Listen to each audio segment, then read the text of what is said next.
Listen, we gotta face the facts here.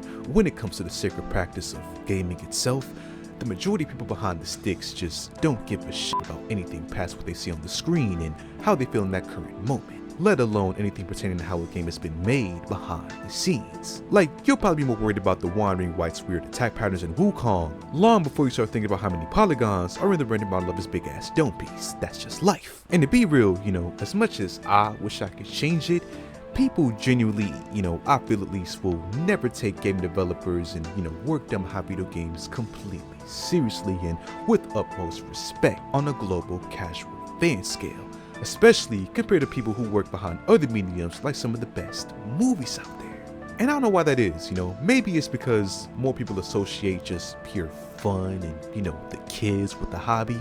Maybe because Grand Theft Auto 6 took over a decade to get announced, detaching players from having any sort of patience for any work done behind games, which I'm not even that mad at. It's obviously like a wall between most consumers and, most people that work behind video games, which leads to a loss of understanding from one side to another a lot of the times.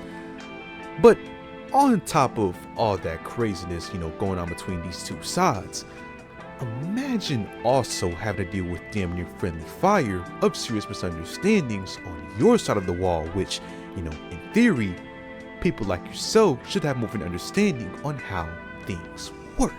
I mean, to be fair, players like me and you really don't have to imagine that, since bait Reddit and Twitter posts exist on our side and shit. But right now, we're also seeing a huge misunderstanding on the video game creation side of things, more than we've seen in this genre of media before, since gaming has had an exponential demand growth in the last 20 years.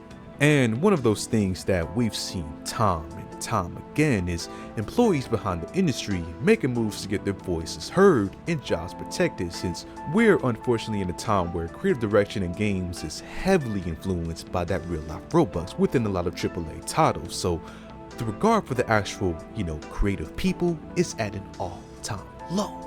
And that's why you see things like the current SAG-AFTRA strike, where gaming voice and mocap actors are fighting to get protections or, at least fair compensation from companies using their likeness via artificial intelligence.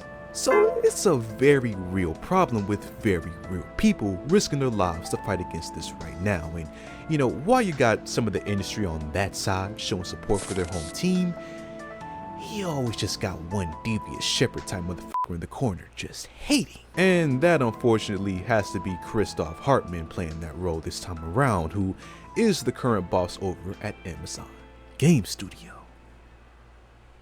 But let me explain why I say that. You see, over in a recent interview with IGN, Hartmann talked at length about things like their Gamescom title reveal and bunch of IPs that they're working on down the pipeline, like the upcoming next generation Tomb Raider game, which admittedly was pretty cool to read about. But then, even though this dude's an industry veteran, he unfortunately made a statement that you would have thought came from one of those bait social media posts I was talking about, since he was asked about the current SAG-AFTRA strike and, his thoughts about it, to which he basically stated that AI helps companies like Amazon Game Studio with new gameplay ideas and mechanics which don't take jobs away, and that games don't really have acting in general, with most of the workload done in programming. So overall, he's pretty indifferent about the strike going on right now.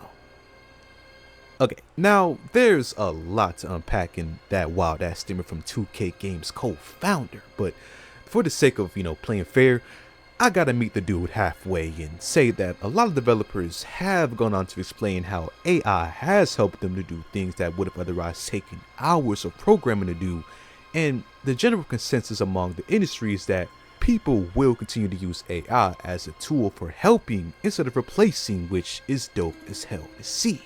But dude, it doesn't take much research to see how many jobs that this industry alone have been taken due to AI's presence and its automated nature. Like just last year, Microsoft laid off a lot of people, and among those folks were 2D artists who were forced to use AI in their work shortly before they were canned.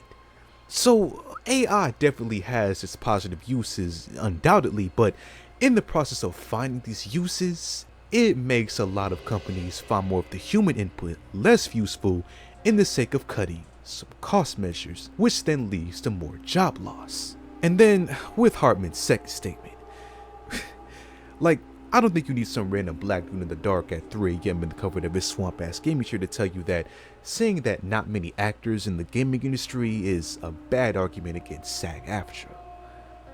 Come on now. Granted, my guy is technically true when talking about the ratio of actors in production compared to the people behind a computer screen, whether it's with voice, animation, or, even with those games that use your actual face likeness. But dude, that doesn't just diminish the overall need for protection and fair pay in these acting jobs. If anything, it grants even more attention since a lot of these games depend heavily on a great performance from these same people. Like, so many games have gone the cinematic route in their presentation, including this upcoming Tomb Raider game that most likely will be comparable to the 2013 remake.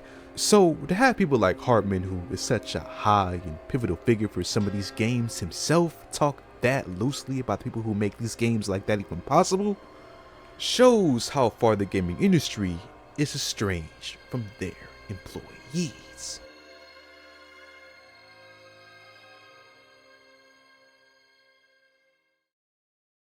So what do you guys think about AI and, this whole debate going on with even some of the big CEOs that in the gaming industry?